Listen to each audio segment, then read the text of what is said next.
Hi అండి, నమస్తే. నేను మీ ప్రవీణ్ అద్దంకి అడ్వకేట్. ముందుగా ఈరోజు మీ అందరికి కూడా అంతర్జాతీయ న్యాయ దినోత్సవ శుభాకాంక్షలు అండి. ఈరోజు మన టాపిక్ సెక్షన్ 100.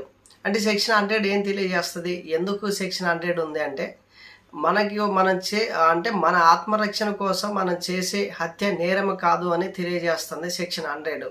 అంటే ఎలా అంటే ఫర్ ఎగ్జాంపుల్ ఏదన్నా మనిషిని ఎవరన్నా దొంగలు పట్టుకొని కిడ్నాప్ చేసి అతన్ని చంపేయాలని ప్రయత్నించినప్పుడు అతను తప్పించుకోవడం కోసం వాళ్ళని హత్య చేశాడు అనుకోండి, అలాంటి హత్య అనేది నేరం కాదు అని చెప్పేసి సెక్షన్ 100 అనేది తెలియజేస్తుంటుంది. అది కూడా ఎలా అంటే మనం కోర్టులో ఎంక్వైరీలో పోలీస్ ఎంక్వైరీ కానీ కోర్టులో కూడా అది అతను కావాలని చేయలేదు, అంటే ఇంటెన్షన్గా అనేది చేయలేదు, అతను కావాలని చేయలేదు, అది తనను తాను రక్షించుకోవడం కోసమే హత్య చేశాడు అని చెప్పేసి నిర్ధారణ ఇస్తుంది సెక్షన్ 100. సో ఇలాంటి ఇన్ఫర్మేషన్ మీకు నచ్చినట్టయితే లైక్ చేయండి, షేర్ చేయండి, సబ్స్క్రైబ్ చేయండి. Thank you very much.